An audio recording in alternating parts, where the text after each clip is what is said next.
इस वक्त हमारे साथ बातचीत के लिए मौजूद हैं रालोद के नवनियुक्त राष्ट्रीय अध्यक्ष जयंत चौधरी जी। सर, अगर बात करें तो राष्ट्रीय अध्यक्ष बने हैं, आज आपकी राष्ट्रीय अधिवेशन है, क्या मुद्दे रहेंगे और किस तरीके से जनता के बीच में जाएंगे? देखिए, पहले तो मैं अपने तरफ से एक सार्वजनिक तौर पर एक धन्यवाद का इजहार करूंगा जो दोबारा विश्वास मुझ पर जताया है। मेरी प्राथमिकता रहेगी कि पार्टी से ज़्यादा नौजवानों को जोड़ूं। अभी पार्लियामेंट में मैंने एक बिल भी पेश किया है जिसका प्रावधान ये है कि 21 साल की उम्र में ही, यानी जब छात्र राजनीति में एक बढ़ चढ़कर हिस्सा ले रहे हैं नौजवान, तो उनको देश की विधान पालिकाओं का हिस्सा बनने के लिए अनुमति मिलनी चाहिए। अभी 25 साल की वो लिमिट है, तो वो एक एग्जाम्पल मैं दे रहा हूँ किस तरह से नौजवानों को संगठित करने की हमें और कोशिशें करनी है। पार्टी से भी हम उनको जोड़ेंगे। जयंत जी, अगर बात करें तो एमएसपी का मुद्दा लगातार गूंज रहा है, लोकसभा में भी कल मुद्दे उठे हैं और गन्ना किसान जो है लगातार मांग भी कर रहे हैं। चूंकि आपका राष्ट्रीय अधिवेशन है, आप लोगों ने प्रस्ताव भी उसको तैयार किया, तो क्या आगे रणनीति रहेगी? देखिए, पहले तो हम ये सोचें कि एमएसपी व्यापक तौर पे आप देखेंगे तो कुछ ही फसलों में कामयाब है। शांता कुमार कमेटी जो भारतीय जनता पार्टी के बड़े सीनियर नेता रहे, 2014 में एक कमेटी गठित हुई थी, उन्होंने इस बात को पाया कि सिर्फ 6% देश के किसानों को एमएसपी का लाभ मिल रहा है।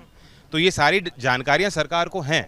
इतना बड़ा किसानों का आंदोलन हुआ, एमएसपी की मांग हुई कि इस व्यवस्था को दुरुस्त किया जाए, लेकिन वो प्रणाली आगे पहुंची कि नहीं पहुंची, अभी बजट में वित्त मंत्री ने कोई जवाब नहीं दिया। इस पूरे बजट के सत्र में सरकार ने कोई जवाब नहीं दिया और अभी तक भाव भी घोषित नहीं हुआ। एक तो बात यह है कि एमएसपी पे खरीद नहीं होती, एमएसपी के नीचे भाव गिर जाते हैं फसलों के, तो सरकार को हस्तक्षेप नहीं करती। और एक बात यह कि अभी तक भाव घोषित ही नहीं कर रही।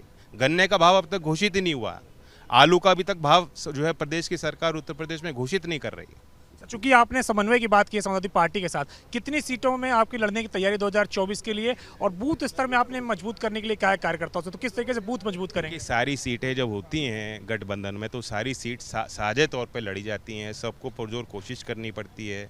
तब ये अहमियत नहीं होती इस बात की कि कौन सी पार्टी कितनी सीट लड़ रही है, सब सीट सारी मिलकर हम लड़ेंगे।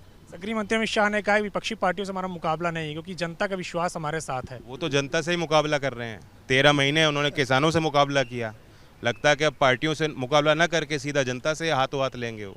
सर, एक आखिरी सवाल है, कानपुर में दुखद घटना हुई है, समाजवादी पार्टी अपना डेलीगेशन भेज रहा है, रालोद का स्टैंड इस पर क्या है? बिल्कुल, हम भी भेजेंगे।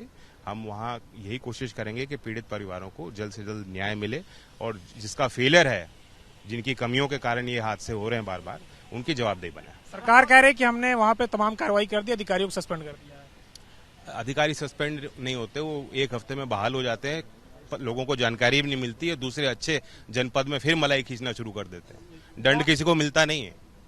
शुक्रिया से बातचीत करने के लिए।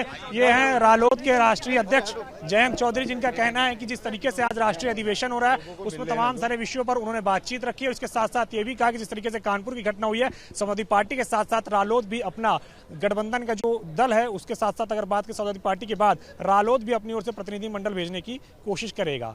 कृष्ण वीरपाल राउत के साथ अविनाश तिवारी, एबीपी गंगा, दिल्ली।